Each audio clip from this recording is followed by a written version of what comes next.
usually we show up at the smolt trap at 7:30, 8 o'clock in the morning. We first take some environmental data, so that would be water temperature, air temperature, water depth, and weather. And we start getting all of our fish that we've dip netted out in the evening time and some in the morning, calibrated for what we call a calibration bucket, because it's a volumetric count. So we'll fill up a bucket to a known level, and then we count every fish for the first 5 buckets, so that gives us an average. And so every bucket after that, we just assume that that average for the first 5 buckets is a good indicator of how many smolts we have in the subsequent buckets.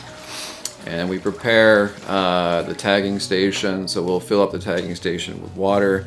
We'll put a little bit of MS-222 into the anesthetic baths, which we slightly anesthetize the sockeye fry in preparation for tagging.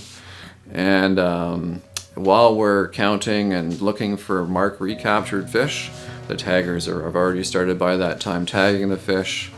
And when we look at our fish, when we capture them, we look for the staple tags that we've applied previously, and we look at the different color combinations to tell us what day those smolts were released, and that will tell us how long it took to get here, and it will help us to determine when that divide between the early migrants and the late migrants occurs. So last year we found that May 13th was the date when the early migrants stopped pretty much and the late migrants began.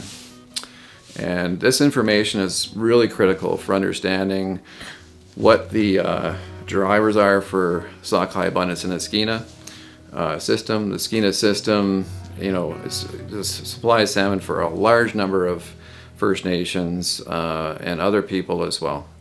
And 90% of those fish up to 90% can be from the babine. So understanding the babine smolt at migration and the numbers of smolts out migrating every year tells us roughly how well they're surviving in the lake. We also have fry survival data from Pinkett and Fulton. So if we see, from the fry to smolt survival rate, we can see how well they're surviving in the freshwater. And if we see a good number of smolts out migrating in a given year, but a poor return for that same brood year, then that would suggest that there's an ocean bottleneck. So it tells us a lot about where significant management concerns might be happening. So is it the freshwater? Is there something changing with Babine Lake and Ilkikwa Lake and other lakes here? Or is it the ocean component? And then once we've finished tagging the fish, we let them recover for about 3 hours. And then we transport them up until Ilkikwa Lake, where we release them. We'll drive them up about 6 kilometers upstream, 6 to 8 kilometers upstream. And we slowly, gradually release the smolts as we drive at about a jogging speed towards Fort Babine. And the tagged smolts will disperse and mix with the untagged smolts. And then we recapture those here, and the proportion of tagged smolts to untagged smolts gives us a population estimate. And last year we had, I think, a 95% confidence interval for the early and lates of about 6 to 7%, which is pretty good. Yeah, so we're looking at genetics, and we're going to hopefully be able to tell the difference between populations using some of the tissue from the fish, and we match it to the biosample data so that we can tell if certain populations are bigger or smaller generally and that type of thing. So pretty simple, but it's important to get the samples right and keep everything matched up. So the early pulse comes from Ilkikwa Lake and the north arm of the Bean Lake, and the late pulse comes from the main arm of the Bean Lake. So you don't know which populations necessarily are which fish, which is what we're trying to do with the genetics, but you do know that from tagging studies, in the past, that you've got these sort of big groups that come through at certain times.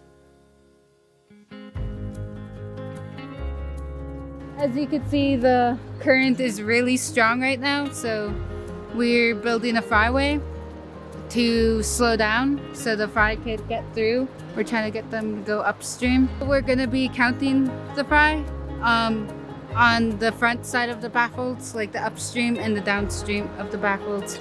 And we're gonna also set fly traps on both sides too.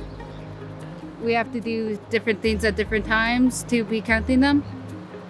They're very important to the culture of the Carrie-Sakani people around here because sockeye salmon is the main fish that people eat in the winter, and we're actually seeing declines in the past 2 to 3 years, and actually this year might be our lowest on record ever.